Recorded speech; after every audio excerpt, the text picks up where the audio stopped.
کیا بنے گا بندے تو سوچ آخرت کی تو سوچ۔ دو نوجوان مسلم صحابی مکہ مکرمہ میں گرفتار ہے، کافروں کے پاس ہے۔ آپ ذرا اندازہ کرو، سوچو، سارا مکہ کافروں کا، اقتدار ان کا ہے، حکومت ان کی ہے، بادشاہت ان کی ہے، مال و دولت ان کی ہے، اور دو کالی کملی والے جناب محمد رسول اللہ صلی اللہ علیہ وسلم کے غلام ہیں۔ تخت پہ لٹکانے کے لیے، سولی پہ چڑھانے کے لیے لے آیا، میدان میں کھڑا کر دیا۔ عتبہ موجود ہے، شیبہ موجود ہے، ولید ابن مغیرہ موجود ہے، امیہ ابن خلف موجود ہے، عمر ابن حسان موجود ہے، ابو لہب موجود ہے، سارا مکہ موجود ہے۔ سامنے ابو سفیان آیا جو اس وقت تک اسلام قبول نہیں کیا تھا، آ کر کے کہنے لگا، او گناہگار مسلمانوں، او گناہگاروں مسلمانوں، تمہاری یہ قتل گاہ ہے، تم اس کو میلہ نہ گردانو، تم نے اس کو میلہ سمجھا ہوا ہے۔ ارے تم اسلام کو چھوڑ دو، ایمان کو ترک کر دو، اپنے ایمان کو چھوڑ دو۔ اگر تم محمد عربی صلی اللہ علیہ وسلم کا دامن چھوڑ دو، اگر تم قرآن کا انکار کر دو، ایمان کا انکار کر دو، تو ہم تم دونوں کو خوشحال کر دیں گے، دیں گے اتنا مال و دولت کہ تم مالا مال ہو جاؤ گے۔ ہم تم کو بہت بڑا مال دیں گے، ہم تمہیں اپنی بیٹیاں دینے کے لیے تیار ہیں، دولت دینے کے لیے تیار ہیں، ہم تم کو بہت بڑا آدمی بنا دیں گے اگر تم محمد عربی صلی اللہ علیہ وسلم کا دامن چھوڑ دو اور ہماری جماعت میں شامل ہو جاؤ۔ اگر آج کے وقت کے مسلمان ہوتے تو اتنی دیر نہ ہوتی، بلکہ یہ علماء کے پاس مسئلہ پوچھے بغیر یہ خود اپنا مسئلہ حل کر لیتے اور حرام و حلال کا تمیز خود کر کے ان پیسوں کو اپنے لیے حلال سمجھنے لگتے۔ آج کے یہ جتنے پڑھے لکھے لوگ ہیں، جن کو آپ پڑھے لکھے لوگ سمجھتے ہو، یہ اصل میں مذہب کے غدار ہیں، یہ مذہب کے چور لوگ ہیں، آپ کو یہ غلط راستے دکھاتے ہیں، یہ دن میں اتنی دفعہ جھوٹ بولتے ہیں، ان کو کوئی غم نہیں ہے، ان کو کوئی پرواہ نہیں ہے، صرف اگر پرواہ ہے تو اپنی کرسی کی پرواہ ہے کہ میرا مقام کہیں گھٹ نہ جائے، میں بڑا بن کر کے رہوں۔ اس مقام کو پانے کے لیے نہ جانے پڑھے لکھے لوگ بھی کتنی دفعہ وہ دن بھر میں جھوٹ بولتا ہوگا۔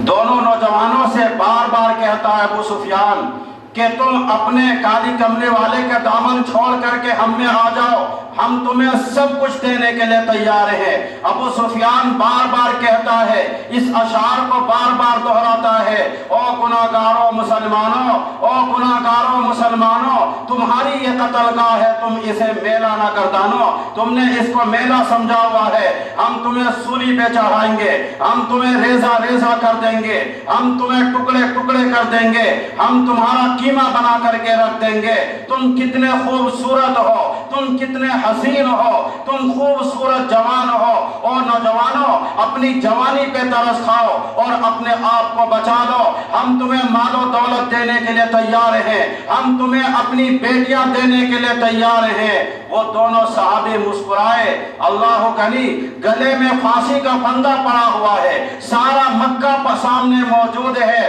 موت سامنے منڈلا رہی ہے۔ دونوں کے دونوں نوجوان کہنے لگے، اگر قارون کی دولت زمانے بھر کا مال و زر، اگر قارون کی دولت زمانے بھر کا مال و دولت ملے اسلام کے مقابلے میں تو ہم اس پر تھوک دیں، لیکن نبی کریم صلی اللہ علیہ وسلم کی محبت کے مقابلے میں، عظمت کے مقابلے میں، پیار کے مقابلے میں، اطاعت کے مقابلے میں، اور حضور کریم صلی اللہ علیہ وسلم کے لائے ہوئے قرآن کے مقابلے میں، دین و ایمان کے مقابلے میں اگر تم دولت لاتے ہو تو ہم تمہارے دولت پہ تھوک دیتے ہیں اور ہم تمہاری خوبصورت بیٹیوں کے منہ پہ تھوکتے ہیں، لیکن کالی کملی والے جناب محمد رسول اللہ صلی اللہ علیہ وسلم کے جوتے مبارک کی توہین گوارا نہیں کر سکتے ہم۔ لیکن آج ہیرا پھیری سے کون باز آیا؟